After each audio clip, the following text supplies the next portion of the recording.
ओम अज्ञानतिमिरान्धस्य ज्ञानाञ्जनशलाकया चक्षुरुन्मीलितं येन तस्मै श्रीगुरवे नमः।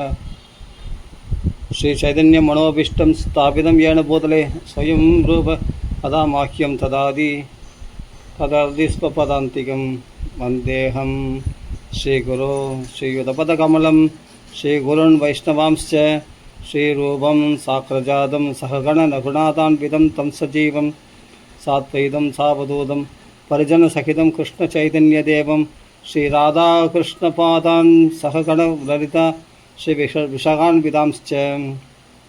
हे कृष्ण करुणा सिन्धो दीनबन्धो जगत्पदे गोपेश गोपिकान्त राधाकान्त नमोस्तुते। तप्तकाञ्चन गौरांगी राधे वृन्दावनेश्वरी वृषभानुसुते देवी प्रणमामि हरिप्रिये। वाञ्छाकल्पतरुभ्यश्च कृपासिन्धुभ्यैव च पतितानां पावनेभ्यो वैष्णवेभ्यो नमो नमः। श्रीकृष्ण चैतन्य प्रभु नित्यानंद श्री अद्वैत कथाधर श्रीवासादि गौरभक्तवृंद हरे कृष्णा कृष्ण कृष्ण हरे हरे हरे राम राम राम हरे हरे। नमो विष्णुपदाय कृष्णपस्ताय बोधले श्रीमदे भक्तिवेदांत स्वामी निधि नामिने नमस्ते सारस्वती देवी गौरवाणी प्रचारणे निर्विशेष शून्यवादी पाश्चात्य देशधारणे। जय श्री कृष्ण चैतन्य प्रभु नित्यानंद श्री अद्वैत गदाधर श्रीवासादि गौरभक्तवृंद हरे कृष्ण कृष्ण कृष्ण हरे हरे हरे राम राम राम हरे हरे। ओम नमो भगवते वासुदेवाय। ओम नमो भगवते वासुदेवाय।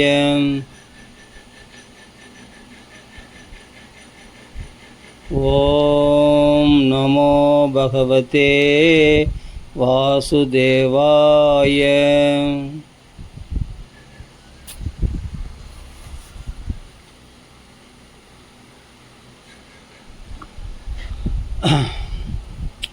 सीता लक्ष्मण भरत शत्रुघ्न हनुमत समेत श्री रामचंद्र परब्रह्मणे नमः। ஸ்ரீயப்பதியான சீதாராமுடைய பூர்ணாளிகள் விசேஷத்தினால் இப்போ நாம் ஸ்ரீமத் பாகவதத்தை பார்த்துட்டு வரோம். குருஷீட பரம்பரையாக வரக்கூடிய சில பிரபுபாதனுடைய வியாக்கியானத்தை பொறுத்து அருமையான வியாக்கியானம், அருமையான அர்த்தம் நிறைஞ்ச இந்த பாகவத ஸ்லோகங்களில் பதங்களில் அருமையான அர்த்தங்கள். அது எப்படி புரிஞ்சிக்கணும் அப்படின்னா ஒரு குரு வழியில் கேட்டால் தான் புரியும் சரியா. இல்லை நம்ம சாதாரணமான அர்த்தத்தை எடுத்துப்போம். குரு வழியில் புரிஞ்சிக்கும் போது தான் அருமையாக இருக்குது அர்த்தமே. இப்போ நம்ம எவ்வளோ தெரிஞ்சிக்க வேண்டிய விஷயங்கள்லாம் எவ்வளோ தெரிஞ்சுட்டோம். ஒரு குரு எப்படி இருக்கணும், ஒரு ஷீடர் எப்படி இருக்கணும் அப்படின்றத நாம் முந்தைய ஸ்லோகங்களை நம்ம பார்த்தோம். அடுத்தது பார்க்கலாம். பதம் 12 11வது ஸ்லோகத்தோடு பூர்த்தி பண்ணிட்டோம். நிறைய கர்மாக்களை உபதேசிக்கக்கூடிய சாஸ்திரங்கள் நிறைய இருக்குது. அவைகளுடைய சாரம் என்ன அப்படின்னு என்று கேட்கிறார்கள் கேள்வி. அதுக்கு அடுத்தது சூதஜானாசி பத்ரம் தே பகவான் சத்பதாம் பதிஹி தேவக்கியாம் வசுதேவஸ்ய ஜாதோ யஸ்ய சிகிர்ஷையா. இப்போ வார்த்தைக்கு மொழிபெயர்ப்பு படிக்கலாம்.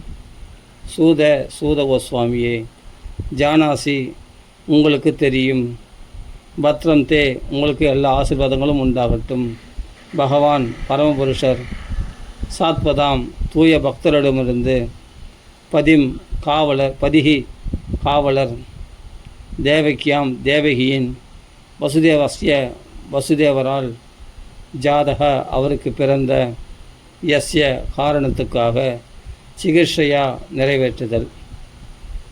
மொழிபெயர்ப்பு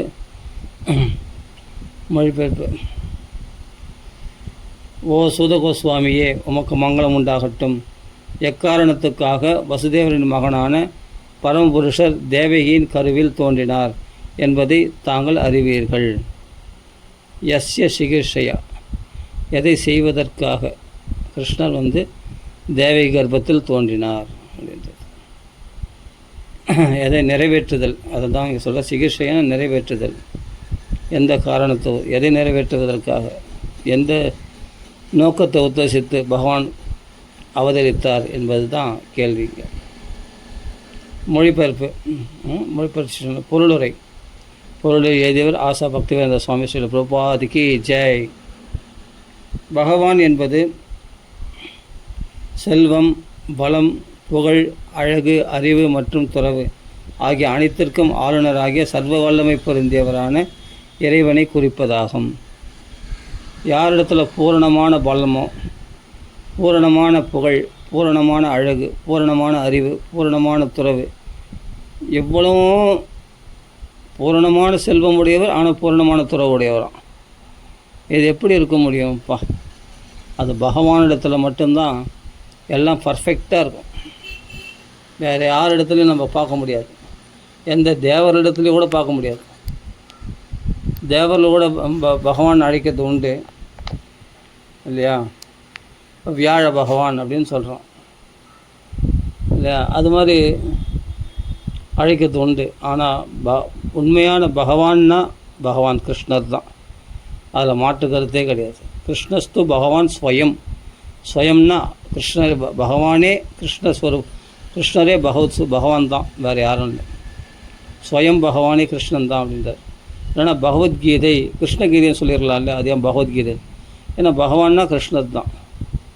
மற்ற புராணங்கள்லாம் ஸ்காந்த புராணம், மற்ற சிவபுராணம்லாம் சொல்லியிருக்கு. ஆனால் கிருஷ்ண புராணத்தை மட்டும் பாகவதம் அப்படின்னு ஏன் சொல்கிறதுன்னா, இது பகவான்ற சப்தத்துக்குரியவன் கிருஷ்ண புராணம், கிருஷ்ணன் தான். அதனால் பாகவதம், கிருஷ்ணனுடைய பெருமைகள் சொல்ல வந்த புராணத்தை பாகவதம் என்று சொல்கிறது.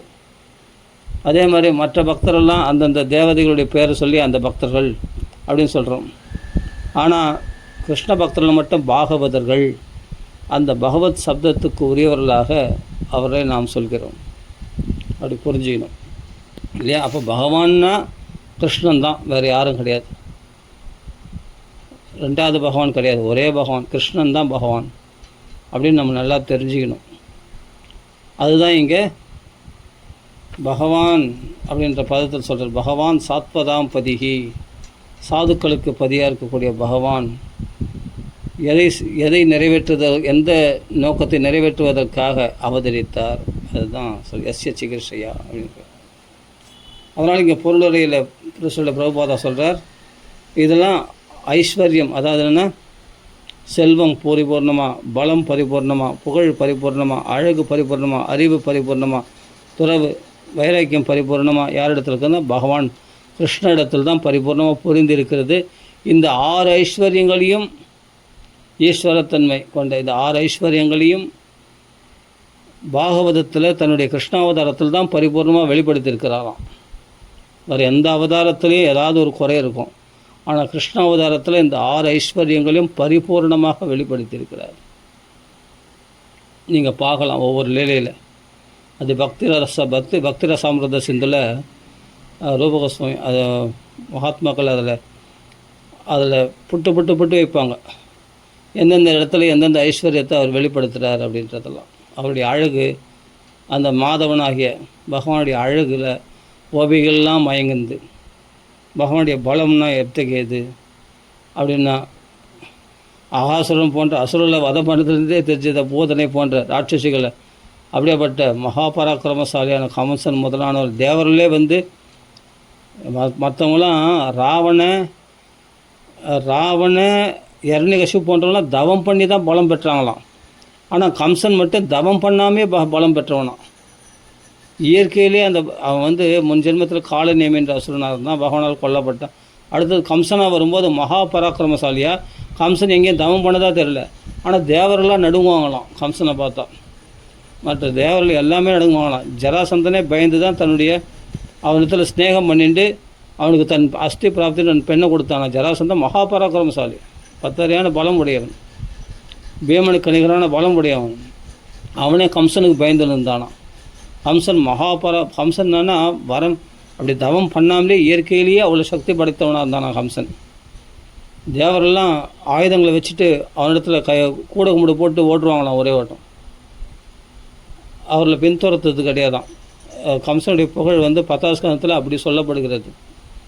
அப்போ இவன் வந்து தவம் பண்ணாமலேயே அப்படிப்பட்ட வரம் பெற்றவனாக மகாபராக்கிரமசாலியாக, அதாவது கிருஷ்ணனுக்கு சமமான பராக்கிரமம் உடையவன் யாருன்னா கம்சன் தான். மற்றவங்களாம் பின்னாடி தான். கம்சன் மாதிரி ஒரு பராக்கிரமசாலி யாருமே கிடையாது அப்படின்னு சொல்லப்படுகிறது. ராவணன் கும்பகர்லாம் தவம் பண்ணி வரத்தினால்தான் பலம் பெற்றார்கள். இரண்யகசிபுலாம் தவம் பண்ணி வரம் பெற்று தான் தவம் பண்ணி வரத்தினால்தான் பலம் பெற்றார்கள் பிரம்மதேவரால். ஆனால் இவன் எந்த தவமும் பண்ணல, இது பண்ணல, இயற்கையாகவே இவனுக்கு அந்த பலம் பெற்றவனாக இருந்தான் கம்சன் அப்படின்னு வர்ணிக்கப்படுகிறது 10ஆம் ஸ்கந்தத்தில்.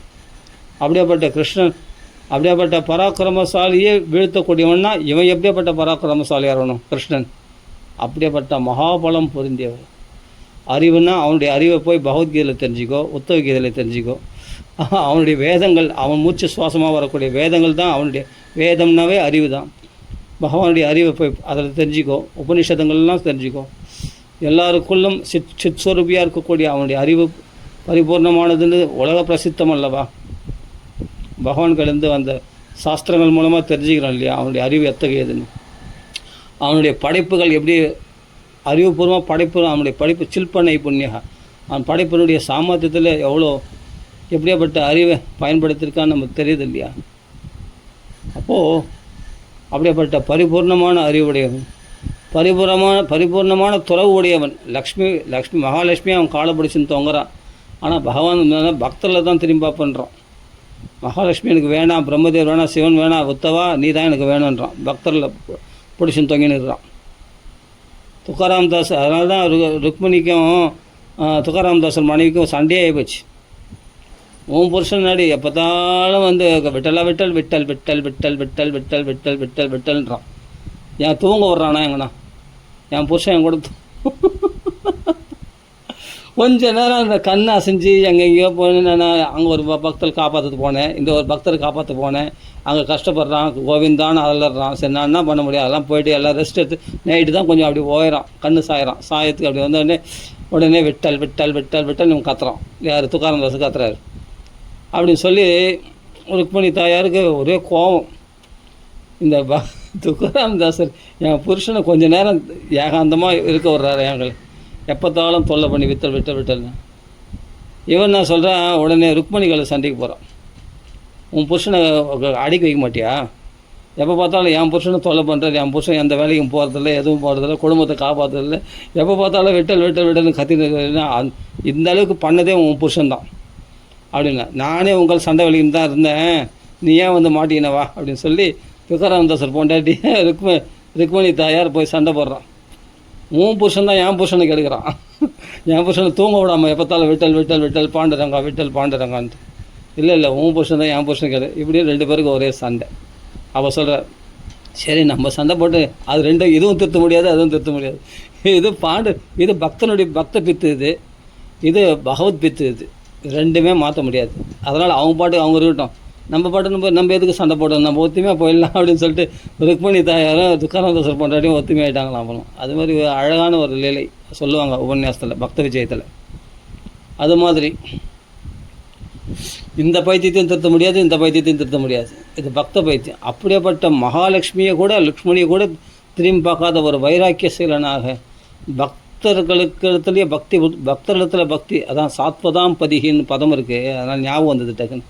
அந்த சாதுக்களுக்கு பதியாக இருக்கிறான்னா அந்த சாதுக்களையே பதியாக கொண்டவன் இவன். அந்த சாதுக்களுக்கு இவன் பதி. எனக்கு அந்த துக்காராம் தாசர் தான் பதி. அவர்களையே பிடிச்சுன்னு தொங்கின்னு இருக்கான். ஆனால் மகாலட்சுமியை திரும்பி பார்க்கறதில்ல, வைகுண்டத்தை திரும்பி பார்க்கலாம். நாகம் வசாமி வைகுண்டேன்னு சொல்கிறது அதுதான். பக்தன் ஹிருதயத்தில் வந்துடுறார். அப்படியேப்பட்ட வைராக்கிய சீலன் பகவான். அழகுனா ஐயோ திரிபுவன கமனம் தமால வரணும்னு சொல்கிறாரு பீஷ்மர். அவன் அழகுக்கு முன்னாடி ஒன்றுமே இல்லை, 3 லோகம் சொக்கி போயிட்டான் அவன் அழகில். திரும்பி பார்த்தா கண்ணங்கரையில்னு இருக்கிறான். ஆனால் அவ்வளோ அழகு எல்லாரையும் கவர்ந்து இருக்கிறான். இருட்டும் கருப்பு தான் ஆனால் பயத்தை உண்டாகுது, மேகமும் கருப்பு தான் ஆனால் குளிர்ச்சி உண்டாகுது அப்படின்னு சொல்லி அந்த அழகுக்குள்ள மயங்கிடுறாங்க. அதனால் அவனுடைய அழகுக்கு முன்னாடி ஒன்றும் இல்லை. அவனுக்கு அழகுக்கு முன்னாடி யாருன்னா அவன் போட்ட பிச்சை தான், ஒரு தீவலை தான். உலகத்தில் அழகெல்லாம் டால் அடிக்கிறதுலாம் பெண்களிடத்துலையோ மற்ற ஆபரணங்கள்லையோ மற்ற விஷயங்களில் உலகத்தில் எதெல்லாம் அழகாக இருக்குதோ பகவான்கிலேருந்து ஒரு தீவலை, அப்படி ஒரு சின்ன தீவலை, ஒரு ட்ராப்ஸ், அந்த ட்ராப்ஸ் அப்படி தெளித்து விட்டாங்க. அதனால் இதெல்லாம் அழகாக தெரியுதான் உலகம்லாம். எதெல்லாம் நீ அழகாக நினைக்கிறியோ அது பகவான்கிலேருந்து சிந்தின ஒரு சின்ன ட்ராப், அவ்வளோதான். என்னுடைய அம்சத்தில் ஒரு அம்சம்தான். அப்போ பகவானே நேராக வந்தானே எவ்வளோ கோடி மன்மதலாவண்யா ஹரிச்சந்தன சச்சிதன் ஏன் சொல்கிறாங்க அவனை? அவ்வளோ அழகாம் பகவான். அப்படி பரிபூர்ணமான அழகு, சர்வ சௌந்தர்ய சங்கிரகம் அப்படின்னு 4ஆம் ஸ்கந்தத்தில் சொல்லப்படுகிறது. அழகுக்கு அப்படிப்பட்ட பரிபூர்ணமான அழகு அவனிடத்தில். அவன் முத்தமிட்டதுனால்தான் நானே மகாலட்சுமியே சொல்கிறேன், மகாலட்சுமி போல இவ்வளோ அழகு அப்படின்னு சொல்லுவாங்க இல்லையா. மகாலட்சுமி ஏன் அவ்வளோ அழகுனா உச்சேஷிதம் அப்படின்ற பதம் இருக்குது 3ஆம் ஸ்கந்தத்தில் வைகுண்ட வர்ணனையில். பகவான் முத்தமிட்டதுனால்தான் நான் இவ்வளோ அழகாக இருக்கேன் அப்படின்றாலும். இது மாதிரி இதெல்லாம் பகவானுடைய புகழ். அவன்தான் புண்ணிய ஸ்லோகன்னாவே அவனை தான் சொல்கிறாங்க. வேதங்கள்லேயே புண்ணிய ஸ்லோகன்னா யாருன்னா பகவான் நாராயணன் தான் சொல்கிறாங்க. அவனுடைய புகழ் உலகம் முழுவதும் சிந்தி கிடக்குது. அவனுடைய புகழ் அவனை பாடி பாடி மற்றவங்களாம் நாரதர் பிரகலாதன் போன்றவங்களாம் புகழ் அடைந்திருக்கிறார்கள். அவன் புகழை பாடி அவன் நாமத்தை சொல்லி ராமநாமத்தை சொல்லி சிவபெருமான் புகழுடையவராக. அப்படி பகவானுடைய பாத தீர்த்தத்தினால் பாதத்தில் அலுமந்தால் கங்கையும் புனிதவதியாக புகழ்பெற்றவளாக நதிகளில் முதன்மையானவளாக ஆனாள். அப்போது பகவானத்திலிருந்து தான் எல்லாம் புகழ்பெற்றவர்கள். அப்போ அவன் எப்படிப்பட்ட புகழ்பெற்றவன்? அவன் எல்லா லோகங்களிலும் புண்ணிய ஸ்லோகன் அப்படின்னு சொல்கிறோம், புராண புருஷன் சொல்கிறோம். அவன்தான் அவனுடைய புகழ் உலகமெங்கும் பரவி கிடக்குது. எவ்வளோ சரித்திரங்கள். அவன் புகழுக்கு ஈடு யாருன்னா உண்டா? அப்போ பரிபூர்ணமான புகழ் விடையவன் யாருன்னா பகவான் ஒருத்தன் தான். அதனால் இங்கே சொல்கிற அவன் செல்வன்னா செல்வத்துக்கு மகாலட்சுமிக்கு லக்ஷ்மி கடாட்சம் கொடுத்தவன் அவன் தான் அப்படின்னு சொல்லிட்டு சுமித்ரை சொல்கிறான் ராமாயணத்தில். ஸ்ரீக்கு ஸ்ரீ அவன் லக்ஷ்மி கடாட்சம் கொடுக்குறவன். அவ்வளோ செல்வம் அவ்வளோ ஐஸ்வர்யம் பொருந்தியவன் ராமனை பார்த்து ராமனை சொல்கிறான். யார்? சுமித்ரை. கௌசல்யா சொல்கிறேன். லக்ஷ்மி கொடுக்குறவன் அவன். அந்த லக்ஷ்மி கடாட்சத்தை கொடுக்குறவன் குபேரனுக்கே கொடுத்தவன் செல்வத்தை. அப்படியேப்பட்ட குபேரஸ்தானத்தில் இருக்கிறதுக்கு காரணம் என்ன? பகவான் நாராயணன் தான். இவன் போட்ட ஒரு பிச்சை தான் எல்லாம். அவ்வளோ செல்வ செழிப்புன்னா பகவான் எடுத்துருந்து வரும் கடாட்சம் தான். அவ்வளோ பரிபூர்ணமான செல்வம் உடையவன் அவன். அதான் மகாலட்சுமியாக அவனுக்கு பிடிச்சி தொங்குறான்னா அவங்களும் இருக்கிற வரையும் தான் லக்ஷ்மி கடாட்சம். இல்லை விதவி ஆகிட்டான்னா லக்ஷ்மி கடாட்சம் இருக்குமா? கணவன் இருக்கிற இருந்தானா அவள் லக்ஷ்மி கடாட்சம். அதனால் பகவான் ஸ்ரீக்கே ஸ்ரீ அவன் தான். லக்ஷ்மிக்கே லக்ஷ்மி கடாட்சத்தை கொடுக்குறான் அவன் தான். அப்படின்னும் போது அவன் தான் பரிபூர்ணமான லக்ஷ்மி உடையவன். பலம்னா அவனுக்கு பலம் போல் பலம் கிடையாது. கம்சன்லாம் முதலானவெல்லாம் அழிச்சவன். இரண்யகசிபுலாம் வந்து கீழ்ச்சி போட்டவன். ராவணாதிராட்சரில் வதம் அப்படின்னா அவனுடைய பலம் பராக்கிரமம் எப்படின்னு நம்ம சாஸ்திரங்களில் நம்ம இது கதைகளில் தெரிஞ்சுக்கலாம். சாஸ்திரங்கள் நம்ம சரித்திரங்களில் தெரிஞ்சுக்கலாம். அப்படியேப்பட்ட பலம் பொருந்தியவன் அவன். புகழ்னா அவனை மாதிரி பூர்ண புகழ் உடையவன், அவனை மாதிரி அழகுடையவன், அவனை மாதிரி அறிவுடையவன், அவனை மாதிரி துறவுடையவன் யாருமே கிடையாது. அப்படியேப்பட்ட துறவுடையவன். ரமாம் முகந்தம் நிரபேட்சம் இப்சிதம்னு அவ்வளோ பேர் மகாலட்சுமி தன் கழுத்தில் மாலை போடுவான்னு எதிர்பார்த்துன்னு எல்லாம் அந்த பாம்பு அமிர்தத்தை கடையத்தை விட்டுட்டு அசுரர்களும் தேவர்களும் மகாலட்சுமி தன் மேலே தனக்கு மாலை போடுவான்னு எதிர்பார்த்து நின்றுந்தாங்களாம். ஆனால் அந்த லக்ஷ்மியை எதிர்பார்க்காம அந்த நிரபேட்சம் அந்த ஆசையே அற்றவனாக. ஆனால் அவன் பாட்டுக்கு என்னென்னா வாளையும் தலையும் பிடிச்சி அந்த வாசுகினுடைய வாளையும் தலையும் பிடிச்சி இவன் பாடு கடையிறான், மந்திரமலையை கடையிறான் அமிர்தத்துக்கு. ஏன்னா அவனுக்கு ஆசை இல்லை. மகாலட்சுமி யாருக்கெல்லாம் மாலை போட்டுக்க என்னென்னா வந்தது, நான் பாட்டு என் கடமையை செவ்வனே செய்கிறேன்னா நீ தாண்டாப்பா ஓணும் அப்படின்ட்டு. அந்த ஆசை இல்லாத இடத்துல தான் லக்ஷ்மி தேடி வருவான். நல்லா புரிஞ்சுக்கணும். கல்வியை தேடி போகணும், லக்ஷ்மி தேடி போகக்கூடாது. லக்ஷ்மி தேடி வரணும், அதுதான் நிலைச்சி நிற்கும். அப்படி இருக்கும்போது அதனால்தான் நீங்காத செல்வம் நிறைந்திருக்கிறது. அதாவது என்னென்னா மகாலட்சுமி நீங்காமல் இருக்கிறாளாம். எங்கே? வைகுண்டத்தில். மற்ற இடத்துல நம்ம கையிலலாம் பணம் 20 ரூபா 200 வந்ததுன்னா அடுத்த நிமிஷம் 200 வேறு கைக்கு மாறிடுது. கைக்கு கை மாறும் பணமே நம்ம கைக்கெல்லாம் மாறிடுது. இது பூலோகத்தில் நம்ம சஞ்சலம் சுபாவம் உடையவள். அசஞ்சலமாக இருக்கக்கூடிய எங்கன்னா பகவான் மார்பில் தான் நிரந்தரமாக இருக்கிறான். ஏன்னா அவன் தான் அதுக்கு ஆசைப்படாமல் இருக்கிறானா, அதனால் அங்கே நிரந்தரமாக வாசம் பண்ணுறாங்களாம் மகாலட்சுமி. அப்போது அப்படியேப்பட்ட வைராக்கியம்னா அவனை மாதிரி வைராக்கியம் யார் இருக்க முடியும்? அதனால் மகாலட்சுமி எதிர்பார்க்காம அவன் கடமையை செவ்வனே. அவனுக்கு ஆக வேண்டியது அமிர்தம் சாப்பிட போகிறது இந்த தேவரெலாம் சொல்லலாம். இவன் ஏன் கடையணும் அப்படின்னா என் கடமையை நான் செவ்வனே செய்கிறேன், எனக்கு ஆக வேண்டியது ஒன்றும் இல்லை, அதனால் எனக்கு லக்ஷ்மி ஆலயம் எனக்கு ஆக வேண்டியது ஒன்றும் இல்லை அப்படின்னு சொல்லிட்டு அவன் பாட்டு கடையிறான். ஆனால் இவன் தான் வேணும்னு சொல்லிட்டு கழுத்தில் மாலை போட்டு அவளுடைய ஸ்தானத்தை எதிர்பார்க்குறா. மார்பில் பகவான் ஹிருதயத்தில் வச்சுட்டான் அவளை மகாலட்சுமியை. இல்லையா வக்ஷஸ்தலத்தில் வாசம் பண்ணுறா. அவள் ஸ்ரீவத்சம் என்ற முறையில் வாசம் பண்ணுறா. தாமரை கையில் ஏந்தி மகாலட்சுமி குளிர பகவான் யார் இடத்துல அபிப்பிராயப்படுறாரோ தேவரிடத்தில் அந்த தேவரில் குளிர கடாட்சிட்டா, அசுரர்களை உபேட்சை பண்ணிட்டா, திரும்பி கூட பார்க்கல. அதனால் தேவர்களுக்கு அமிர்தம் கிடைச்சிட்டு அசுரர்களுக்கு கிடைக்கல. தான் விஷயம். அதனால் பகவான் இருக்கிற இடத்துல தான் மகாலட்சுமி இருப்பான். அதனால் அதை எதிர்பார்க்காம ஆசையற்றவன்னா வைராக்கியசீலனா அவனை மாதிரி வைராக்கியசீலன் வேறு யாருக்க முடியும்.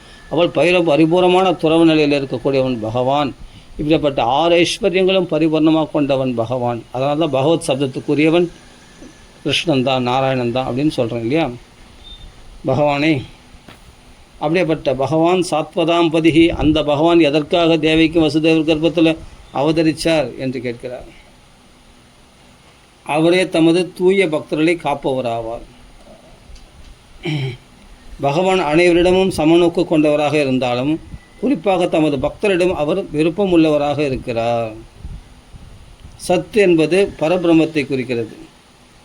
அந்த சத்தினுடைய பக்தர்கள் தான் சாத்வதர்கள் அப்படின்னு சொல்கிறோம். மேலும் பரபிரம்மத்தின் தொண்டர்களாக இருப்பவர்கள் சாத்வதர்கள் என்று அழைக்கப்படுகின்றனர்.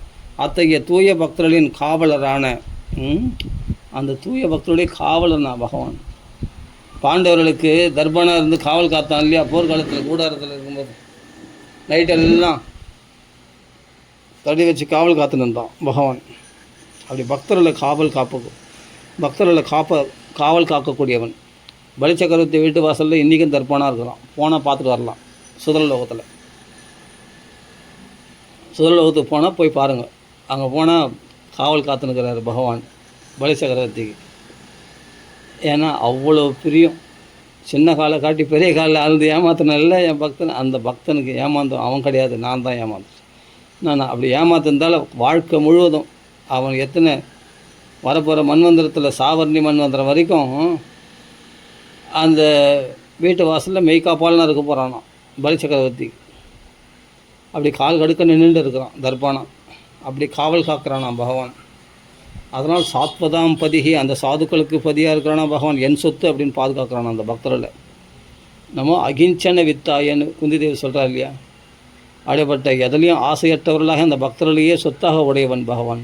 அந்த பக்தர்களுக்கு சொத்தாக இருப்பவன் இந்த கிருஷ்ண பரமாத்மா அப்படின்ற. அதுதான் சொல்கிறார். அத்தகைய தூய பக்தர்களின் காவலரான பரமபுருஷர் சாத்வதர்களின் காவலர் என்று அறியப்படுகிறார்.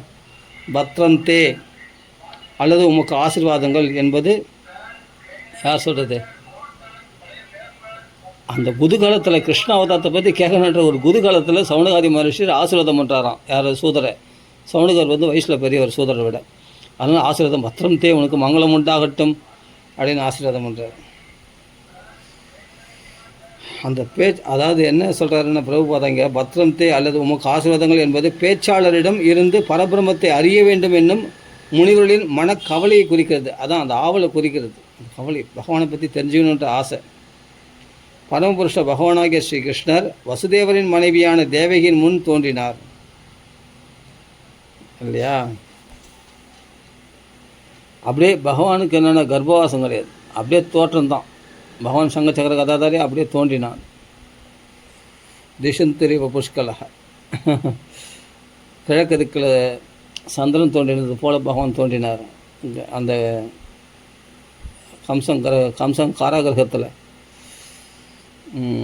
தன்னுடைய பிரகாசத்தினாலேயே ஸ்வரோச்சிஷா தன்னுடைய பிரகாசத்தினாலே அந்த இருட்டு அறையை வெளிச்சமாக்கிட்டு இருக்கான் இல்லையா பகவான். பகவானுடைய அவதார காலம் தமத்புதம் பாலகம் அம்புஜேக்ஷனம், அருமையான ஸ்லோகங்கள் அதெல்லாம். அப்படிப்பட்ட பகவான் அற்புதமாக தோன்றும் போதே சங்க சக்கர கதாதாரியாக பகவானவே தோன்றினான். அப்படி ஒரு தோற்றம் அளித்தான். தேவிக்கு வசுதேவருக்கு முன்னாடி காட்சியளித்தான் பகவான். ஸ்ரீகிருஷ்ண வசுதேவர் மனைவன் தேவகியின் முன் தோன்றினார். வசுதேவர் தெய்வீகமான நிலைக்கு அடையாளமாக விளங்குகிறார். அங்கே தேவக்கியாம் தேவரூபின்யாம் சர்வ தேவதைகளுடைய வடிவமாகும். அவள் வயிற்றில் பகவான் அவதரிக்கான சாதாரணமானவ கிடையாது, சர்வ தேவதைகளுடைய ஸ்வரூபம் அப்படின்ற. அதே வசுதேவரும் இங்கே சொல்கிற தெய்வீகமான நிலைக்கு அடையாளமாக விளங்குகிறாராம். அத்தகைய ஒருவரிடம்தான் பரமபுருஷர் மகனாக தோன்றுகிறார். சாதாரணமான இடத்துல போய் பகவான் அவதாரம் பண்ணுவாரா? அப்படியேப்பட்ட பகவானே அவதாரம் பண்ணனா எப்படியாப்பட்ட புண்ணியாத்மாக்களாக இருக்கணும். வசுதேவரும் தேவகியும் யோசிச்சு பாருங்க. அதான் சொல் தேவக்கியம் தேவரூபின்யா அப்படின்னு 10வது ஸ்கந்தத்தில் சொல்லப்படுகிறது. அடுத்தது ஸ்லோகம். இது என்ன கேள்வி? அதாவது தேவிக்கும் வசுதேவருக்கும் எதை செய்வதற்காக, எந்த காரணத்துக்காக, எந்த காரணத்தை நிறைவேற்றுவதற்காக பகவான் அவதரித்தார் அப்படின்றத கேட்டாங்க. அடுத்த கேள்வி, தன்ன சுஸ்ரூஷமானாம் அர்ஹசி அங்கா அனுவர்ணிதம் யஸ்யாவதாரோ பூதானாம் ஷேமாயச்ச பவாயச்ச. பதம் 13. தன்ன சுஸ்ரூஷமானாம் அர்ஹசி அங்கா அனுவர்ணிதம் யஸ்யாவதாரோ பூதானாம் ஷேமாயச்ச பவாயச்ச. இப்போது பதத்துக்கு அர்த்தம். தத் அந்த, ந எங்களிடம், நக எங்களிடம், சுஸ்ரூஷமானாம் அதற்காக முயற்சி செய்பவர்கள், அர்ஹசி அதை செய்ய வேண்டும், அங்க ஓ சூத, அங்கன்னா ஓ சூத கோஸ்வாமி, அங்கன்னா பிரியமுள்ளவர்னு ஒரு அர்த்தம். அனுவர்ணிதம்னா முந்தைய ஆச்சாரர்களின் அடிச்சுவடுகளை பின்பற்றும் முறையில் விளக்கம் அளிக்க. யஸ்ய எவருடைய, அவதாரம், பூதானம் என்றால் ஜீவராசிகளிடமிருந்து, ஷேமாய நன்மைக்காக, ச அப்படின்னா மேலும், பவாயன்னா முன்னேற்றம், சன்னா மேலும். மொழிபெயர்ப்பு. ஓ சூத கோஸ்வாமி, பரமபுருஷரையும் அவரது அவதாரங்களையும் பற்றிய அறிய நாங்கள் ஆவலாக இருக்கிறோம். பகவான் கிருஷ்ணரை பற்றியும் அவரது அவதாரங்களை பற்றி அறிய நாங்கள் ஆவலாக இருக்கிறோம். முந்தைய ஆச்சாரர்களால் அளிக்கப்பட்ட உபதேசங்களை தயவு செய்து எங்களுக்கு விளக்கி கூறுங்கள்.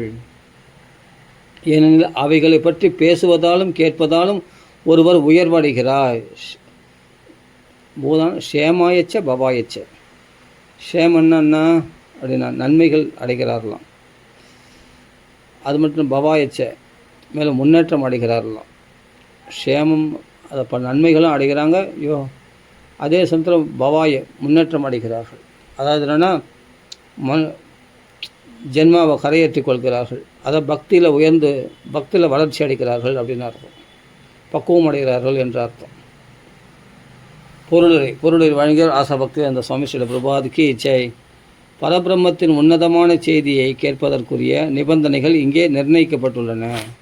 முதல் நிபந்தனை, சபையோர் மிகவும் உண்மையானவர்களாகவும் கேட்க ஆவலுள்ளவர்களாகவும் இருக்க வேண்டும் என்பதாகும். அந்த தகுதி சௌனகாதி மனுஷர் பரிபூர்ணமாக இருக்குது. ஏன்னா உண்மையாக இருக்கிறாங்க, உண்மையாக கேட்குறாங்க, உலக மக்களுக்காக தங்களுக்கும் கேட்குறாங்க, ஆவலாக கேட்குறாங்க. அப்படி கேட்க ஆவல் உள்ளவர்களாகவும் இருக்க வேண்டும் என்பதாகும். மேலும் பேச்சாளர் அங்கீகரிக்கப்பட்ட ஆச்சாரியரிடமிருந்து கீழிறங்கி வரும் சீட பரம்பரையின் சங்கிலி தொடரில் இடம்பெற்றவராக இருக்க வேண்டும். அதுதான் சொல்கிறார். சுஸ்ரூஷமானானம் அர்ஹசி அங்கா அனுவர்ணிதம். அதாவது அனுவர்ணிதம்னா அவர்களை பின்பற்றி, முந்தைய ஆச்சாரர்களை பின்பற்றி, அடிச்சுவடுகளை பின்பற்றி முறையில் விளக்கம் அளிக்கக்கூடியவர் அப்படின்னு அர்த்தம். அனுவர்ணிதம் அவர்கள் அனுசரித்து அப்படி வர்ணிக்கக்கூடியவராக இருக்கணும். அந்த ஆச்சாரர்கள், குருமார்கள், சுகாச்சாரர் எப்படி உபதேசம் பண்ணாரோ, வியாசர் எப்படி உபதேசம் பண்ணாரோ அதை பின்பற்றி சோதர் உபதேசிக்கக்கூடியவராக இருக்கிறாராம். அதனால் அனுவர்ணிதம் அப்படின்ற பதம் இந்த குறிக்கிறது. அதனால் சுஸ்ரூஷமானம் அதை முயற்சி செய்பவர்கள் எதனா அது கேட்கணுன்ற ஆசையோடு இருக்கிறாங்களாம். ஆவலாக இருக்கின்றோம். சுஸ்ரூஷமானாம். சரி, அடுத்தது ஆச்சாரியரிடமிருந்து கீழிறங்கி வரும் சீட பரம்பரையின் சங்கிலி தொடரில் இடம்பெற்றவராக இருக்க வேண்டும். அப்போ தான் சரியாக கொடுக்க முடியும். பரபிரம்மத்தின் உன்னதமான செய்தி பௌதிக விஷயங்களில் ஆழ்ந்துள்ளவர்களால் புரிந்து கொள்ள முடியாததாகும். நல்லா புரிஞ்சுக்கணும். ஏன்னா பகவானை பற்றிய செய்திகள் பௌதிக விஷயங்கள் ஆழ்ந்துள்ளவர்களால் புரிஞ்சிக்க முடியாதான். இன்னும் தெரில, நேற்று மழை பெய்யுது, இன்றைக்கி மழை பெய்யுது.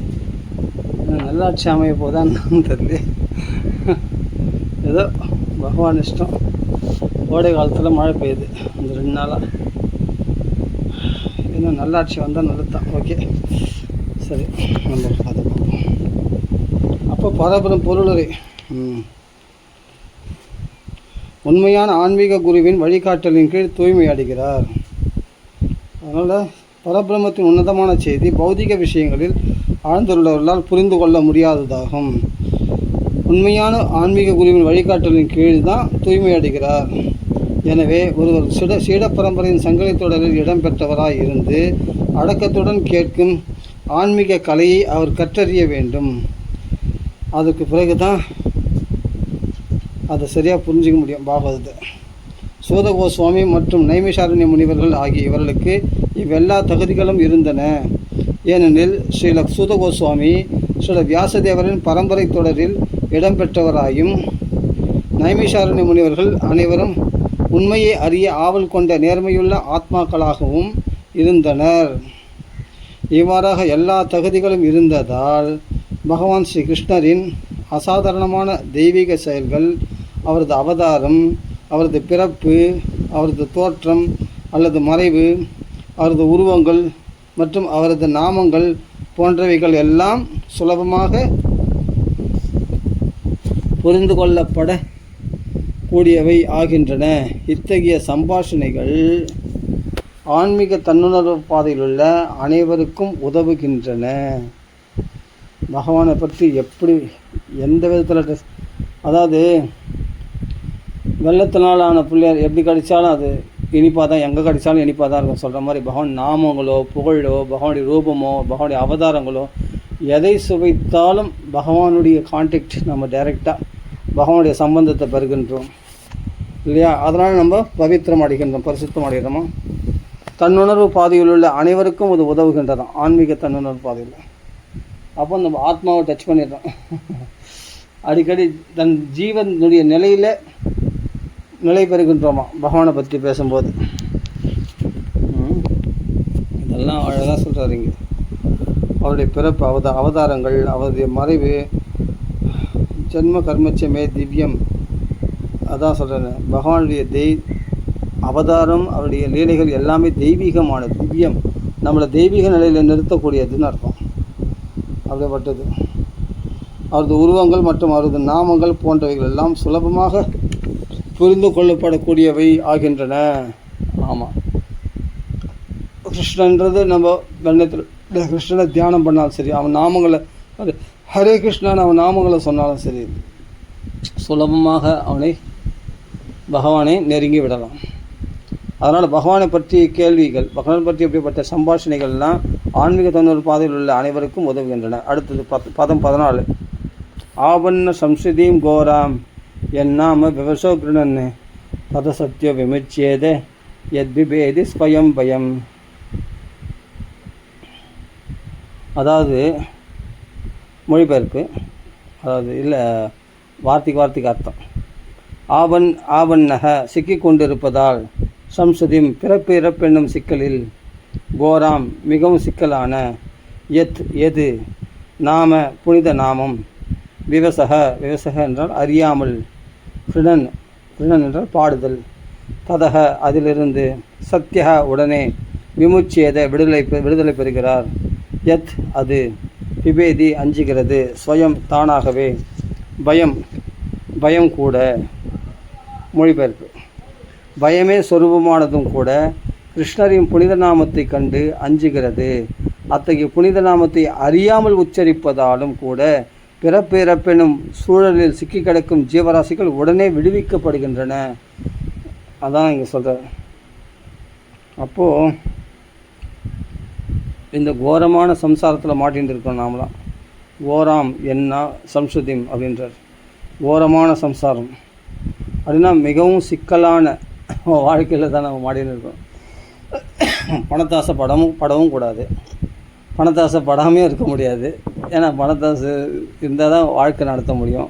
பணத்தாசை படக்கூடாதுன்னு சொல்கிறாங்க ஆன்மீகத்தில் இல்லையா? ஆனால் பணத்தாசை படாமல் இருக்க முடியுமா? அதே மாதிரி மற்ற விஷயங்கள்லையும் ஆசைப்படாமல் இருக்கணும், ஆனால் ஆசைப்படாமல் இருக்க முடியாது. ஏன்னா சில சூழ்நிலைகள், நிர்பந்தமான சூழ்நிலையில் பணம் இல்லாமையும் வாழ்க்கை நடத்த முடியாது, பணத்தாசையும் கூடாதுன்றாங்க. ஒன்றுமே புரியலையே அப்படின்னா. பகவான் நாமத்தை தனமாக கொண்டவன், நாமத்தை சொல்ல சொல்ல சொல்ல சொல்ல சொல்ல சொல்ல சொல்ல சொல்ல இந்த பணத்தாசை அறவே அற்று போயிடும். ஏன்னா உண்மையான தனம் எதுனா இந்த நாம தனம் தான். இந்த நாமத்தை சொல்ல சொல்ல சொல்ல சொல்ல உடனே இந்த சிக்கல்லிருந்து அவன் விடுபடுறானான். சத்திய விமுச்சியது, உடனே அவனை விடுகின்றான். இந்த சம்சார பயமானது அவனை பாதிக்கிறது. அந்த பயமே ஒரு ரூபம் எடுத்து வந்தால் கூட இந்த நாமா சொல்கிறவங்களை பார்த்து பயந்து ஓடுமா. எல்லா கஷ்டங்களும் இருந்தும் நீ பணத்தை எதையாவது டிபெண்ட் பண்ணி எதையாவது பலனை எதிர்பார்த்துட்டு இருக்கிற வரைக்கும் உன்னை பயமுறுத்துனே இருக்கும். அது பணத்தாசையோ பெண்ணாசையோ ஏதோ ஒரு, ஏன்னா அதில் உனக்கு ஆசை இருக்குது. அதனால் அதை உன்னால் விட முடியல. அது விட முடியாததுனால அது உனக்கு பயமுறுத்தும் கண்டிப்பாக. ஆனால் எப்போ இந்த ஆசைகளை விட்டியோ, இவர்களால் எனக்கு ஆக வேண்டியது ஒன்றுமே இல்லை அப்படின்னா அப்போ அவங்களை கண்டு பயப்படணும்னு அவசியமே இல்லையே. அந்த பணத்தை கண்டு பயப்படணும் அவசியமே இல்லை.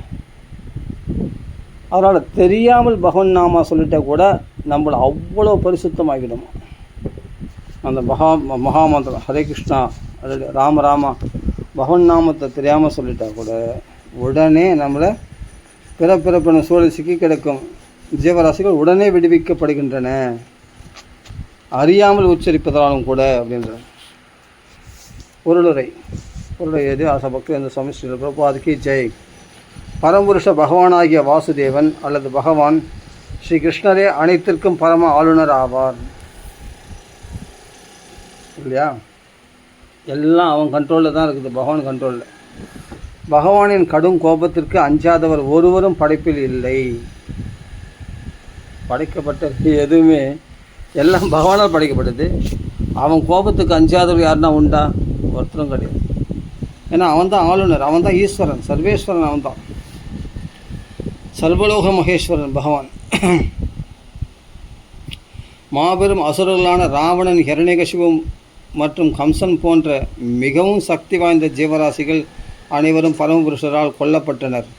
மேலும் சர்வ வல்லமை பொருந்தியவரான வாசுதேவன் தமது சுயஸ்வரூபத்தின் சக்திகளை எல்லாம் அவரது நாமத்தில் பொருத்தியுள்ளார். அதான் மெயின்.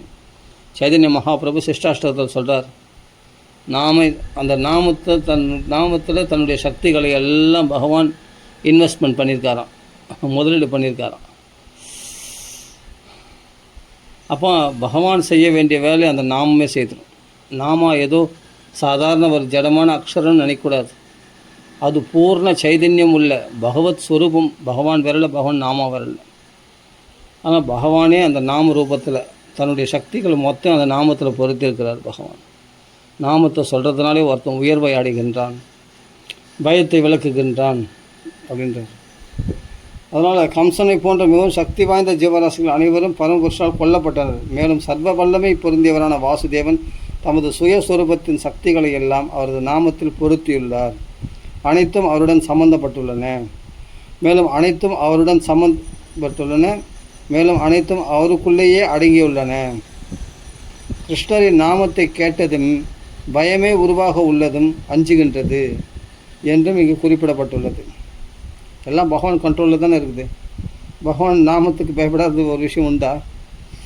இது கிருஷ்ணா என்ற நாமத்திற்கும் கிருஷ்ணருக்கும் வேறுபாடு இல்லை என்பதையே குறிக்கிறது. எனவே கிருஷ்ணரின் நாமம் பகவான் ஸ்ரீ கிருஷ்ணருக்கு சமமான சக்தியை கொண்டதாகும். அதில் சிறிதும் வித்தியாசம் இல்லை. பிரபுபாதா சொன்னார்னா அதில் மறுப்பே கிடையாது. கரெக்டாக சாஸ்திரத்தை ஒட்டி அழகாக சொல்கிறார். அதில் சிறிதும் வித்தியாசம் இல்லை. எனவே மிகப்பெரிய ஆபத்துக்களுக்கு இடையிலும் பகவான் ஸ்ரீ கிருஷ்ணரின் புனித நாமங்களை உதவிக்கு அழைக்கலாம். திரௌபதி உதவிக்கு அழைச்ச மாதிரி பகவான் அழைக்கல, பகவான் நாமத்தை கோவிந்தா அப்படின்ற பகவான் நாமத்தை அழைச்சோம். உடனே அமோகமான சேலை வருது, ஆள் வரலான சேலை வந்துச்சு. அப்படியே கஷ்ட காலத்தில் கிருஷ்ணா கோவிந்தா வாசுதேவன் அவன் நாமத்தை உதவிக்கு உடனே அழைக்கலாம். அவன் ஆபத் பாந்தவன் காப்பாற்றுவான். பகவான் வரணும்னு அவசியம் இல்லை. நாம வந்துச்சுன்னா பகவான் வந்துட்டான்னு அர்த்தம். அங்கே நாக்கில் நர்த்தனம் மாறுறான் ராதாகிருஷ்ணன். ஹரே கிருஷ்ணனாவே ஹரேன்னா ராதேன்னு அர்த்தம், கிருஷ்ணன்னா பகவான் அர்த்தம். அந்த ராதாகிருஷ்ணன் நாக்கில் நர்த்தனம் ஆடுகிறார்கள் ஹரே கிருஷ்ணன் சொல்லும்போது. அவர்கள் வந்து விட்டார்கள் அந்த இடத்துல அப்படின்னு அர்த்தம்.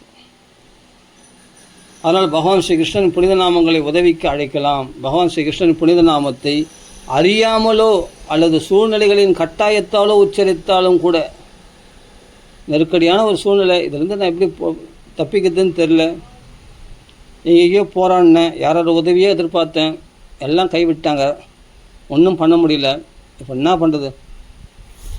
பிழைச்சா போதும் அப்படின்ற நிலையில் இருக்கிறேன். 10 பைசா கையில் பணமும் இல்லை, என்ன பண்ணுறதுன்னு பகவான் உதவிக்கு அழி. ஆபத் பாந்தவன் அநாத ரக்ஷகன், அவனை தான் அழைக்கணும். அவனை எப்படி அழைப்பேன்? கிருஷ்ணா அவரே இவரே அவரே இவரே அப்படியே அழைப்பீங்க. கிருஷ்ணா ராமா கோவிந்தன், கிருஷ்ணா வாசுதேவா நாராயணா அப்படின்னு ஜெகத் ரக்ஷகா ஸ்ரீகிருஷ்ண சரணம் மம அப்படின்னு சொல்லுவோம் இல்லையா? ஆச்சாரியர்கள் சொல்லுவோம், மகான்கள்லாம். அப்புறம் கிருஷ்ணா கோவிந்தான்னு பகவான் நாமங்களை சொல்லி ஹரே கிருஷ்ணா கிருஷ்ண கிருஷ்ணா ஹரே ஹரே ஹரே ராம ராம ராம ஹரே ஹரேன்னு காதலி அழைக்கணும். ஒரு வீடு தீப்பத்தி எரிஞ்சதுன்னா கிருஷ்ணா கொஞ்சம் வாங்கலாம், கொஞ்சம் காப்பாற்றுங்களா அப்படியே சொல்லுவாங்க. எப்படி அலறுவாங்க அந்த வீடு தீப்பத்தி எரிச்சுன்னா. மொழி தெரியலாம் கூட பக்கத்து வீட்டுக்காரங்களை எப்படியாவது வாங்க அப்படின்னு சொல்லிட்டு அவங்க பேரை சொல்லி எப்படி அழைப்பாங்க. அது மாதிரி கிருஷ்ணா கோவிந்தா அந்த சம்சார சாகரத்தில் அந்த சம்சார தீ காட்டு தீ நம்மளை எரிக்கிறதே அப்படி உறக்க பகவன் நாமத்தை ஜெபிக்கணுமா. வெக்கத்தை ஹதத்திரப்படன்னு வெக்கத்தை விட்டு பகவன் நாமத்தை உதவிக்கு அழைக்கணுமா. அழைச்சா உடனே வந்து பகவான் காப்பாற்றுறானா. அதனால் சொல்கிறார் உதவிக்கும் அழைக்கலாம் அப்படின்னு சொல்கிறார் பிரபுபாதா. பகவான் ஸ்ரீகிருஷ்ணன் புனித நாமத்தை அறியாமலோ அல்லது சூழ்நிலைகளின் கட்டாயத்தாலோ உச்சரித்தா கூட. அப்போ நார்மலான சூழ்நிலை எப்போ நான் சாண்டிங் பண்ணுறேன் 14 மாலை அது கிடையாது. கட்டாயமான சூழ்நிலை, ஆபத்து காலத்தில் அஜாமலன் கதறின மாதிரி நாராயணான்னு கதறிட்டான். பகவான் நினச்சி இல்லை பிள்ளையை நினச்சி. அந்த சமயத்தில் கூட அது பயத்தை போக்கி உடனே அவன் ஆபத்துலேருந்து காப்பாற்றுமா. ஆபத்து காலத்தில் திரௌபதி அழிச்சான்னா அந்த சமயத்தில் வந்து காப்பாற்றும் அந்த நாமம். துர்வாசர் வந்துட்டார், அவர் சபிச்சுடுவாரோ அன்னம் போடலைன்னா அப்படின்னு கதறினா கோவிந்தான்னு உடனே உதவிக்கு வந்து ஒரு பருக்க கீரை உணவு சாப்பிட்டு அவர் கவலையை போய்கிட்டான் பகவான். ஆதி மூலமேனு அலர்ச்சி ஆபத்து காலத்தில் கஜேந்திரன் உடனே பகவான் சந்தோ மயேன கருடேன அப்படியே சக்கராயத்தில் நக்கரத்தை பொழந்து அந்த யானையை விடுவிச்சான் பகவான். ஆபத்து காலத்தில் தான் கூப்பிட்டாங்க. ஆனால் ஆபத்து வந்த காலத்துலேயும் பகவானை கூப்பிடல. யார்? பிரகலாதன் கழுத்தில் கத்தி வரும்போதுனா இருக்கிறானா தெரிகிறான்னு சொல்கிறான். திருஷ்யதே என்ன திருஷ்யதே. அப்போ பகவான் அவன் வாக்கை காப்பாற்றுறதுக்கு பகவான் சத்தியமிதன் நிஜபத்திய பாஷிதம். அப்படின்னா பகவான் நாமத்தை அனவரதம் சொல்லி கொண்டு இருப்பவர்கள் எதுக்கும் பயப்பட மாட்டாங்க. அந்த பகவான் நாமத்தை ராமா ராமா ராமான்னு கதறி நின்றா அப்படியே தண்டகாரணி ரிஷிகள் உடனே பகவான் ஆபத் பாந்தவன் வந்து அந்த கரதுஷ்ணனை வதம் பண்ணி அவர்களை சாந்தி பண்ணார். சபரி ஏங்கின்னு இருந்தா ராமநாமத்தை சொல்லிட்டு, கல்லா கடந்தா அகல்யை ராமநாமத்தை கூவிண்டு இருக்கிறா. வந்தான் பகவான். அவர் சாப மோஷனம் அடைய வச்சு கணவனோட சேர்த்து வச்சு அவர்கிட்ட சாப்பிட்டு போனார். சபரிக்கு பகவான் தரிசனம் அளித்து அந்த நாமத்தினால பகவானே வந்துடுறானா. ஏன்னா நாமம் வேற இல்லை, நாமி வேற இல்லை. நாமத்தை சொன்னால் நாமி வந்துடுவான் அந்த இடத்துல. சபரிக்கு மோட்சத்துக்கு சாட்சி பூத்தனான் தான் பகவான். அப்படி அந்த ராம ராம ராம ராம பகவான் நாமத்தை சொன்ன அந்த இடத்துல பகவான் பிரத்யட்சமாயிடுவான். அதனால் அறியாமலோ அல்லது சூழ்நிலைகளின் கட்டாயத்தாலோ உச்சரித்தாலும் கூட ராமா ராமான்னு கதறா சீதை. ஏன் உடனே பகவான் காப்பாற்றலை? அது ஒரு நெருடலாகவே இருக்குதுல்ல நமக்கு. என்ன இது ஓடி வந்த அந்த யானைக்கு ஒரு என்னையோ ஒரு மனுஷ ஜென்மா கூட கிடையாது, மிருக ஜென்மாவில் ஒரு யானைக்காக ஆதி மூலமாக அலர்னவுடனே ஓடி வந்துட்டான். ஓடி வந்து அப்படி சந்தோமயன்னு கருடன்னு சொல்லிட்டு கருட வாகனத்தில் வந்து அந்த யானையை முதல்லேருந்து விடுவிச்சு காப்பாற்றிட்டான். அது 1000 வருஷம் சண்டை போடுது, அப்போ கூப்பிடல. கடைசியில் நம்ம சாமர்த்தியத்தால் விடுவிச்சிக்க முடியாது, நமக்கு மற்ற யானைகளால் விடுவிக்க முடியாதுன்ற சூழ்நிலை. அப்படிப்பட்ட சூழ்நிலைகளுடைய கட்டாயத்தினால அதான் இங்கே பிரபுபாதா சொல்கிறார். அறியாமலோ அல்லது சூழ்நிலைகளின் கட்டாயத்தாலோ வேறு வழி இல்லை, நம்ம சமாளிக்க முடியாது, 1000 வருஷம் போராடி ஒன்றும் சாதிக்கலை, பகவான் தான் வரணும் அப்படின்ற சூழ்நிலை கட்டாயத்தினால கஜேந்திரன் அலர்னா. உடனே பகவான் சக்கராயுதம் கொண்டு வந்து சக்கராயுதத்தினால் அந்த முதலையை பிளந்து யானையை விடுவிச்சான்.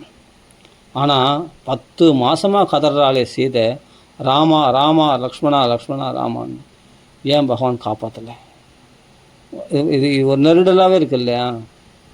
அது ஒன்றும் இல்லை, பாகவத பச்சார் லக்ஷ்மணனை சுடுசுருக்களால் எப்படி மனசை புண்படுத்தின.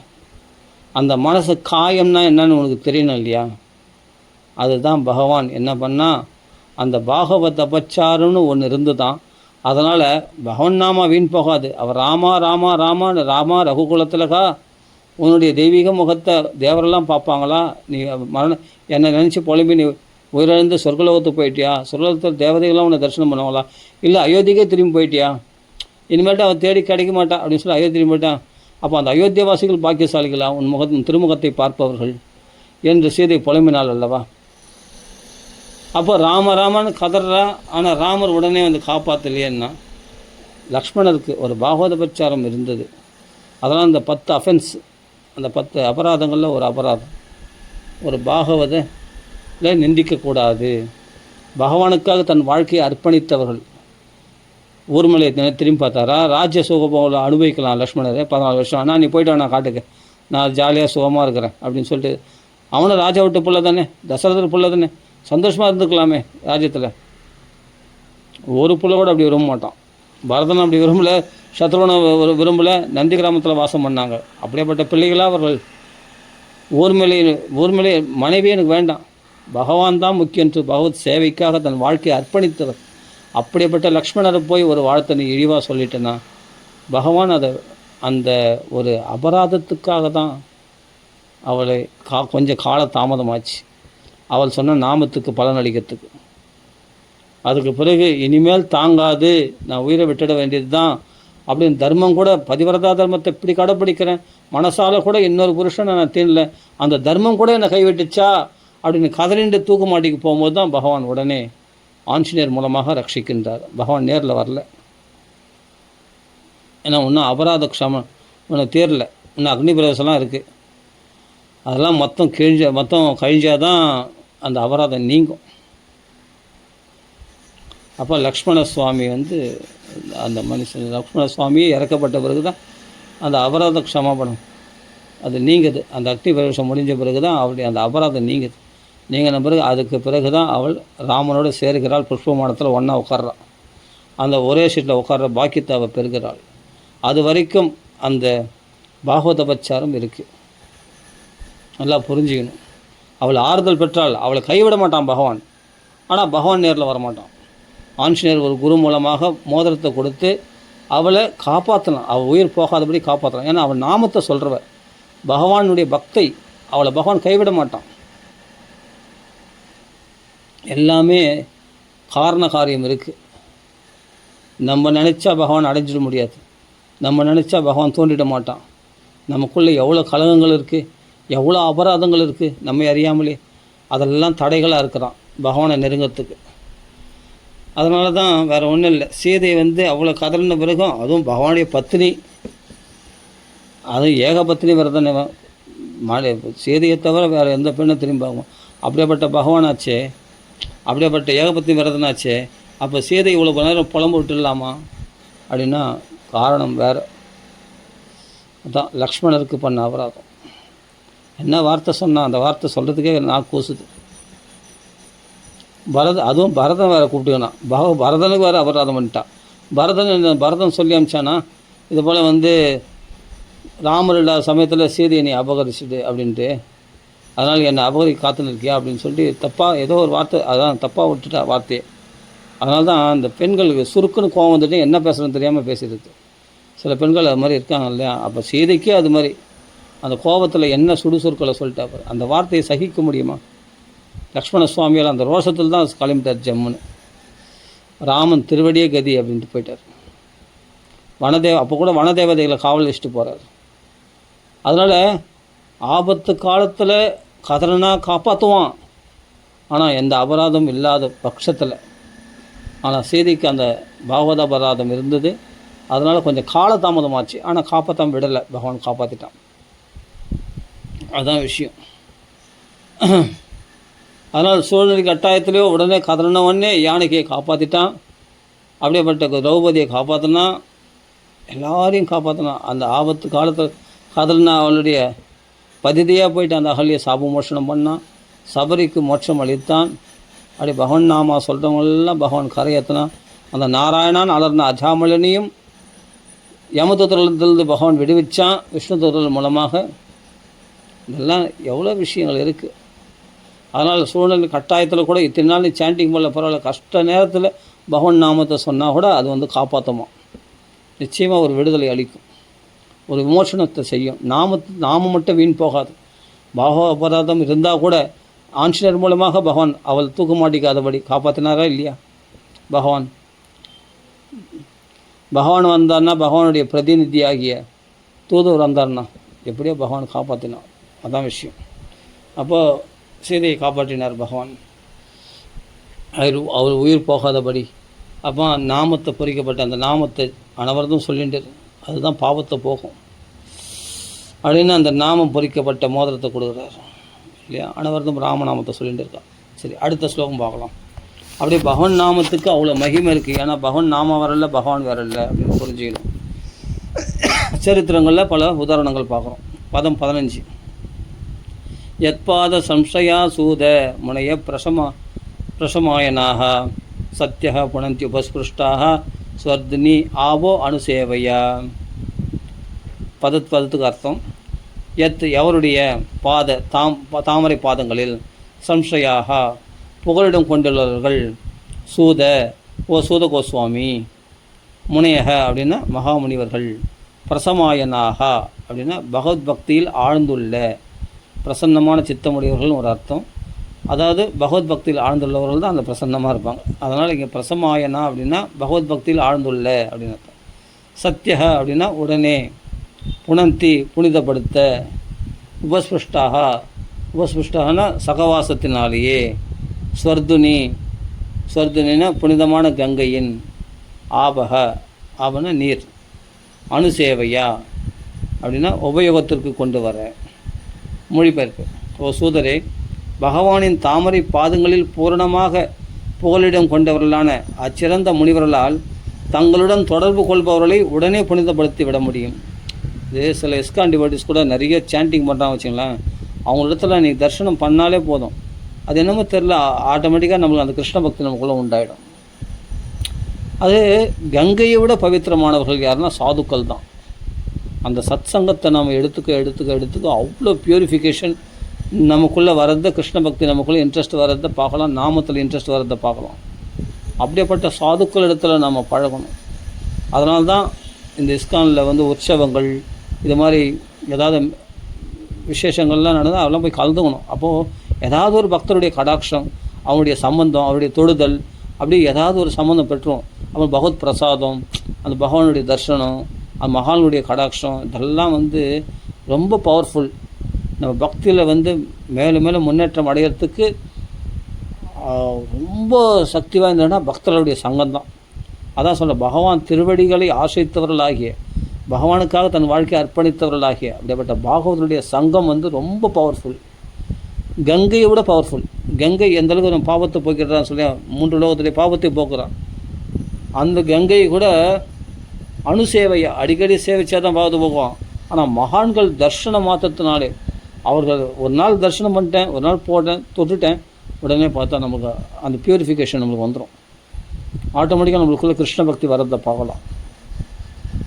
அதான் சொல்கிறாருங்க, யத்பாத சம்சயா சூத முனைய பிரசமாயனாக சத்யா புனந்தி உபஸ்பிருஷ்டாக ஸ்வர்தன்யாப அனுசேவையா. அதாவது சொல்கிறாரு, பகவானின் தாமரை பாதங்கள் பூரணமாக புகலிடம் கொண்டவர்களான இஸ்கான் பார்த்தா கிருஷ்ண பக்தர்கள், கிருஷ்ணத்தில் பூரணமாக தன்னை சரணமடைந்து தன் வாழ்க்கையை அர்ப்பணித்தவர்கள் அப்படிப்பட்ட பாகவதர்கள், அச்சிறந்த முனிவர்களால், அவரெல்லாம் முனிவர்கள் தான், தங்களுடன் தொடர்பு கொள்பவர்களை உடனே புனிதப்படுத்தி விட முடியும்.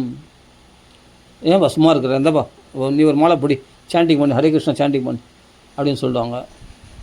ஏன் நெத்தியில் திலகம் இல்லை, இந்த நானே வச்சு விட்றேன் வா அப்படின்னு சொல்லி அவங்களுக்கு திலகம் வச்சு விடுவாங்க நெத்தியில்.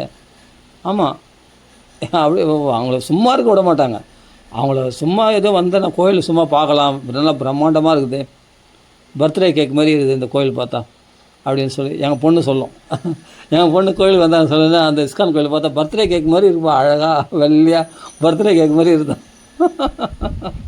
பர்த்டே கேக் மாதிரி இருக்குது இந்த இஸ்கான் கோயில் பார்த்தா, ஈஞ்ச பக்கம் இஸ்கான் கோயில் பார்த்தா பர்த்டே கேக் மாதிரி இருக்குமா, அழகாக படிப்படியாக இருக்குமா, அழகாக பர்த்டே கேக் மாதிரி இருக்குது, பர்த்டே கேக் கோயில் அப்படின்னும். அப்போ சின்ன வயசில் என் பெரிய பொண்ணு சொல்லும், பர்த்டே கேக் மாதிரி இருக்குது, எனக்கு பர்த்டே கேக் கோயிலுக்கு போகலாம்ப்பா, ஹரே கிருஷ்ணா கோயிலுக்கு அப்படின்ட்டு. அப்போ அழிச்சுன்னு வருவேன். அது மாதிரி அந்த இஸ்கான் கோயில் பார்த்தா பர்த்டே கேக் கோயில் மாதிரி இருக்கும். அது மாதிரி அவ்வளோ அழகாக இருக்கும். அப்போது அந்த பக்தர்கள் அந்த நேரத்தில் திலகம் ஏற்றுவாங்க. உடனே பார்த்தா என்னென்னா கையில் சாண்டிங் மாலை குத்துருவாங்க, ஹரே கிருஷ்ணா ஜபிக்க சொல்லுவாங்க. உடனே ஹரே கிருஷ்ணா ஜபிச்சோடனே ஒரு நிமிஷம் இந்த சின்ன புஸ்தகம் படிச்சு கொஞ்சம் நேரம் சும்மா தானே இருக்கீங்க, இந்த படிங்க, இந்த புஸ்தகம் படிங்க, இதை படித்து பாருங்கள், இதை படித்து பாருங்கள், இந்த பகவத்கீதை வாங்கிங்க அப்படின்னு சொல்லிட்டு என்ன பண்ணுவாங்க, எப்படியாவது பகவத் விஷயத்தை உள்ளே புகுத்திடுவாங்க. எப்படியாவது பிரித்து உள்ளே புகுத்து அவங்கள என்னென்ன பக்தர்கள் ஆகிடுவாங்க.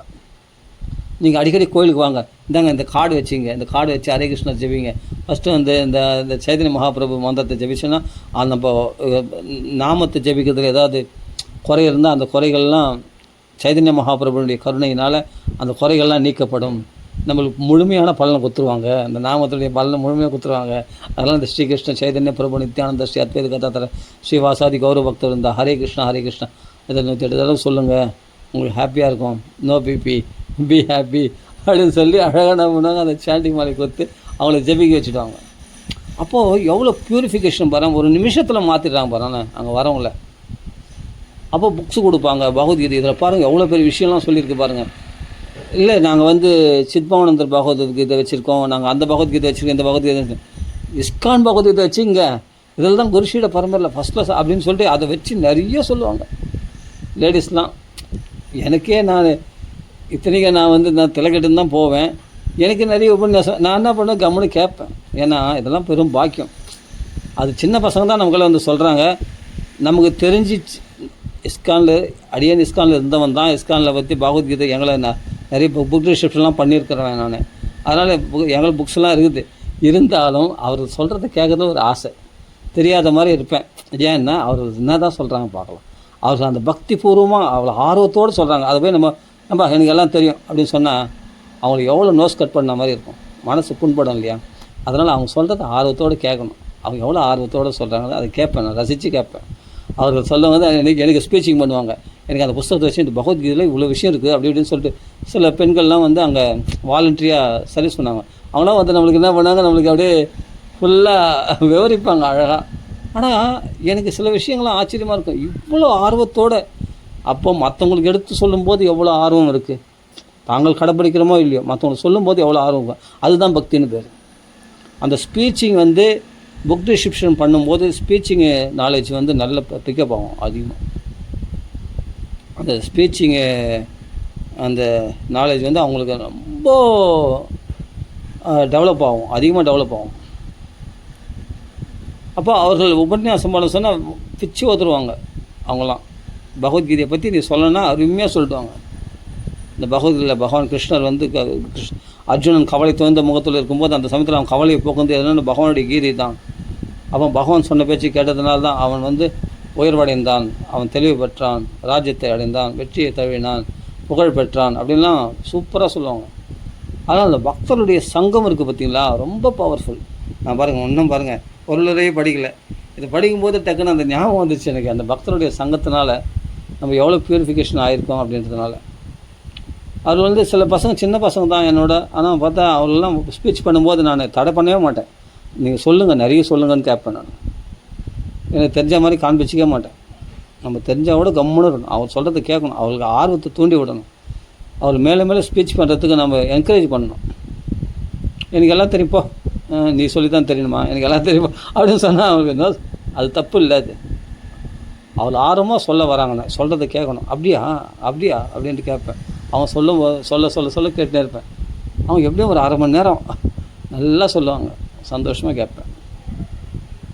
ஏன்னா நமக்கு வந்து எல்லாம் தெரியும், அவங்க கையில் நம்ம எவ்வளோ விஷயம் கற்றுக்க வேண்டியது இருக்கும் தெரியுங்களா. நம்மளுக்கு தெரியாத விஷயம்லாம் கூட அவங்களுக்கு யாராவது சொல்லியிருப்பாங்க, அதெல்லாம் சொல்லுவாங்க. நானே ஆச்சரியப்படுவேன், ஆமாம் இதெல்லாம் நம்மளுக்கு தெரியாது, ஓகே இப்போ நம்ம கேட்காம விட்டுருந்தோம்னா இந்த விஷயம் நமக்கு தெரியாமல் போயிருக்குமே அப்படின்னு சொல்லிட்டு அதெல்லாம் கேட்பேன். அதனால் அப்சர்வேஷன் ரொம்ப ரொம்ப ரொம்ப முக்கியம். ரொம்ப நம்ம மௌனமாக இருந்தாலே போதும், நமக்கு தன்னாலே எல்லாமே தெரிய ஆரம்பிச்சிடும். மௌனம் தான் ரகசியங்களுக்குள் மௌனமாக இருக்கிறது. மௌனமாக இருந்தாலே நிறைய விஷயம் நம்ம கேதர் பண்ணிக்கலாம். நம்ம முந்திரி கொட்ட மாதிரி எனக்கு இதுவா அது அப்படி இல்லை, நீ சொல்ல தப்பு அப்படி இப்படின்னு நம்ம எதுவும் சொல்லக்கூடாது. அவங்க தப்பாகவே சொன்னாலும் கம்முன்னு கேட்கணும். ஃபஸ்ட்டு கேட்டுட்டு அதுக்கப்புறம் லாஸ்ட்டில் திருத்தணும். லாஸ்ட்டில் வந்து இது அப்படி இல்லைம்மா, இது மாதிரி இந்த இடத்துல இப்படி வரும், சரி சரி சரி ஓகே சரி அங்கிள் உங்களுக்கு தெரியுமா அப்போது, இல்லை ஓரளவுக்கு தெரியும் அப்படின்னு, அதுதான் அது லாஸ்ட்டில் திருத்தணும். அப்போ வந்து சொல்லினே இருக்கும்போதே நம்ம தடை பண்ணோம்னா அவங்களுக்கு டிஸ்கரேஜ் ஆகிடும். அதான் என்கரேஜ் பண்ணி அவங்க சொல்கிறத கேட்கணும், ஃபுல்லாக கேட்கணும். அப்போ அவங்களால நம்ம ப்யூரிஃபிகேஷன் ஆகணும். இதெல்லாம் தெரிஞ்சுக்கணும். அதனால் சின்ன பக்தர்கள் பெரிய பக்தர்கள்லாம் கிடையாது, வயசில் சின்னவங்க பெரியவங்களாம் கிடையாது, பக்தர்கள் தான். ஆமாம், அவர் எப்படியாவது திணிச்சு கையில் சாண்டி மாலை கொடுத்து நாமா சொல்ல வச்சு அவங்க பிரதட்சணம் பண்ண வச்சு பகவத் பிரசாதத்தை கொடுத்து அவங்கள சாப்பிட வச்சு அவங்கள ஒரு புக்கை கையில் திணிச்சு, உங்கள் கையில் காசு இல்லையா, பரவாயில்ல இலவசமாக வச்சுங்க, எப்பாவது வரும்போது கொடுங்க காசு அப்படின்னு சொல்லிட்டு கூட கொடுத்துட்றாங்க புஸ்தகம், தெரியுமா? அது மாதிரிலாம் கூட கொடுக்குறாங்க எத்தனையோ பேருக்கு. அப்படி வாழ்ந்து அவங்க போய் அந்த புஸ்தகம் வீட்டில் இருந்தாலே அவங்க பார்த்து படிக்க ஆரம்பிச்சிடுவாங்க. படிக்க ஆரம்பிச்சுட்டு பிரபுபாதனுடைய வாக்கியங்கள் அவங்க மனசில் ஏறி போச்சுன்னா அதுதான் தொடர்ந்து இஸ்கானுக்கு வர ஆரம்பிச்சிடுவாங்க. இதெல்லாம் பிரசாதத்துக்கு பவர் இருக்குது, பக்தர்களுக்கு பவர் இருக்குது, அந்த சாண்டிங்கு பவர் இருக்குது. எல்லாமே ஏதாவது ஒரு சம்மந்தம் பெற்றணும். அவங்கள ஒரு சின்ன கைங்கரியம் பண்ண வைக்கலாம். இங்கே ஹெல்ப்பு சர்வீஸ் பண்ண முடியுமா? அது ஒரு சின்ன கைங்கரியம், ரொம்ப கஷ்டமாக இல்லை, சிம்பிளாக இந்த பூவை கட்ட முடியுமா? ஆள் தான். அது மூலமாக பகவான் கருணை காட்டிடுவோம்.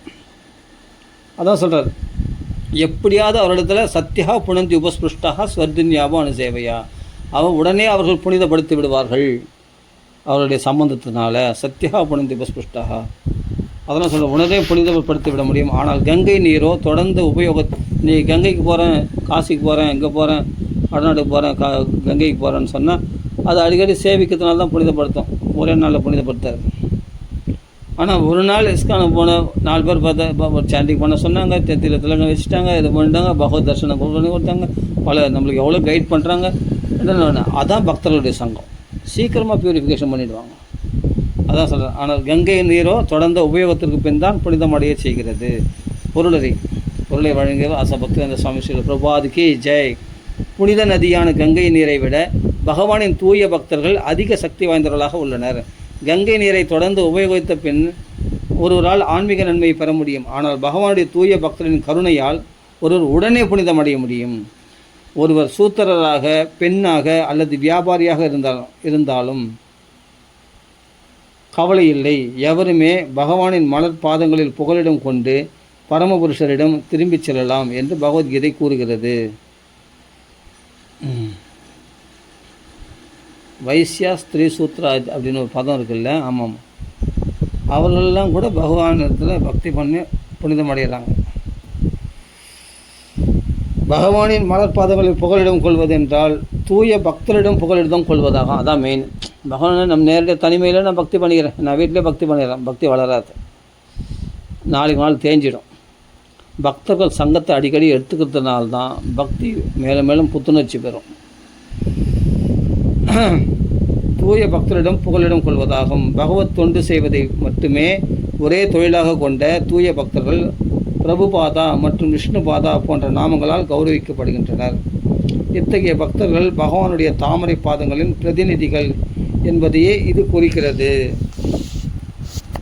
எனவே ஒரு தூய பக்தரின் மலர் பாதங்களில் புகலிடம் கொண்டு அவரை தமது ஆன்மீக குருவாக ஏற்றுக்கொள்பவர் யாராக இருந்தாலும் அவரால் உடனே தூய்மை அடைந்தார். இப்போ ஜெயபத மகாராஜ் இருக்காரு, பான்சா மகாராஜ் இருக்கார், ராதா மகாராஜ் இருக்கார்,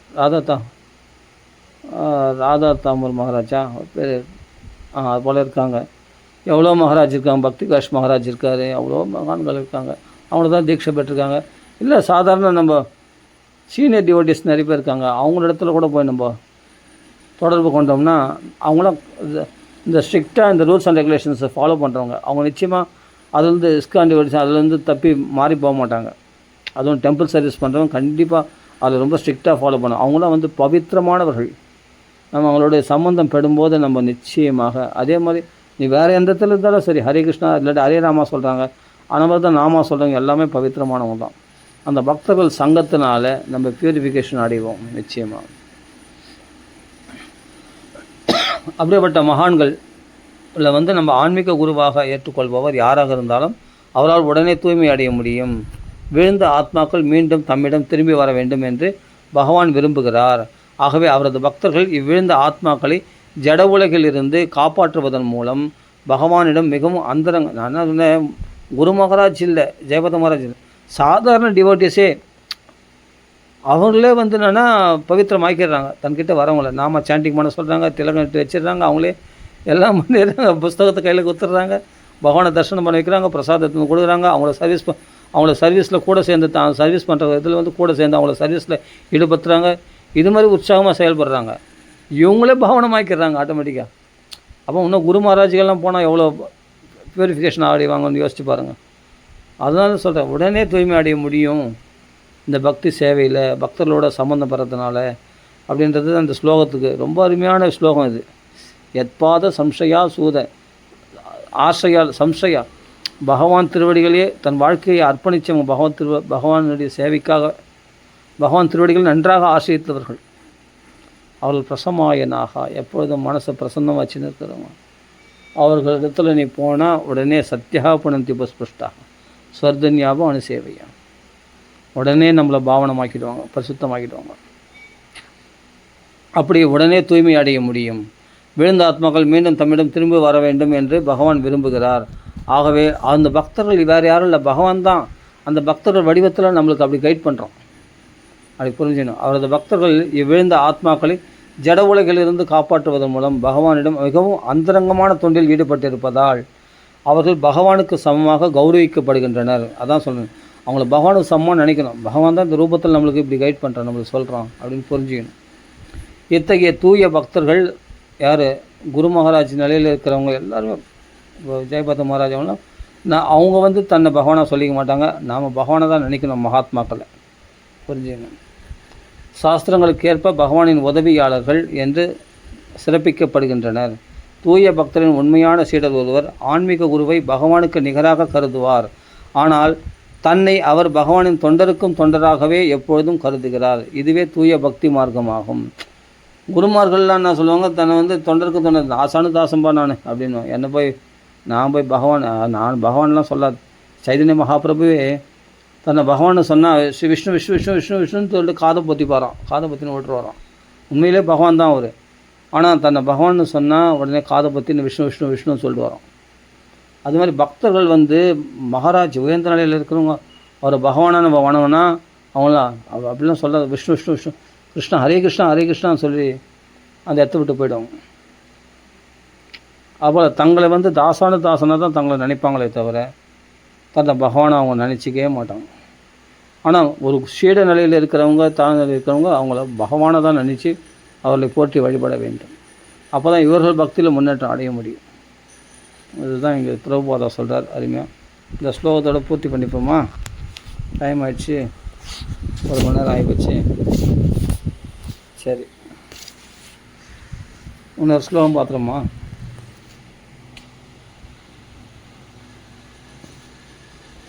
இதே திருப்தியாக பூர்த்தி பண்ணிப்போம். மேலே உள்ள ஸ்லோகத்துக்கு அப்புறம் பார்க்கலாம். श्रीमद् भागवत भगवान की जय, श्रील प्रभुपाद की जय, सकल साधु मंडली की जय। हरे कृष्ण कृष्ण कृष्ण हरे हरे, हरे राम राम राम हरे हरे, सीतापति राम राम राम राम राम राम, सकल साधु मंडली की जय। अंशेष स्वामी की जय। राम राम राम राम राम राम।